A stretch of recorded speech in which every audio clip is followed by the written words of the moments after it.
Edward Mendell House and what he had to say in a private meeting with Woodrow Wilson, president between 1913 and 1921, from the private papers of Woodrow Wilson. Quote, "Very soon, every American will be required to register their biological property in a national system designed to keep track of the people, and that will operate under the ancient system of pledging.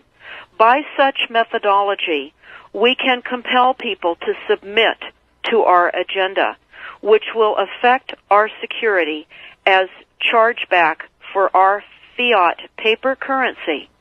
Every American will be forced to register or suffer not being able to work and earn a living. They will be our chattel, and we will hold the security interest over them forever by operation of law merchant under the scheme of secured transactions.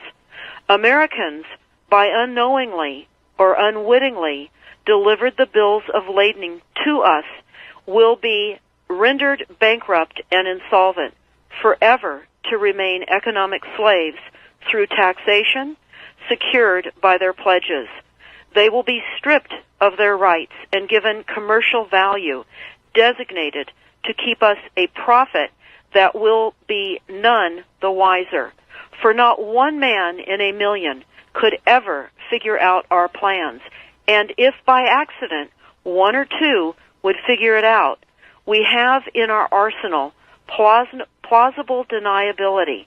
After all, this is the only logical way to fund government, by floating liens and debt to the registrants in the form of benefits and pledges.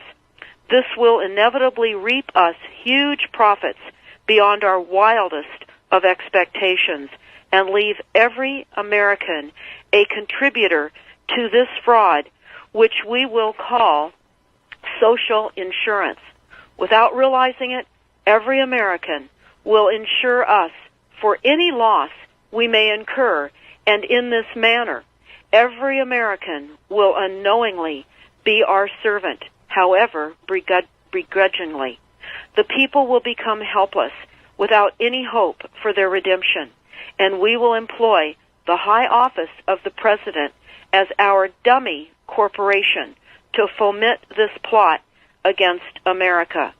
Having established plausible deniability, even if people become enlightened that they had a remedy and pursued it, the attorneys, judges, and legislators could claim that they did not understand the people's claims, especially if the technical requirements for achieving it were not followed pursuant to statutory requirements, requiring the public schools to teach civics, government, and history classes out of federally approved, politically correct textbooks written by the publishing houses owned by the owners of the Federal Reserve would assure that the people would not discover the remedy for a long time, if ever.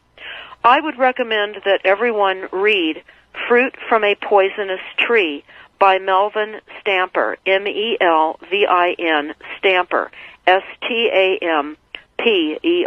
That is Fruit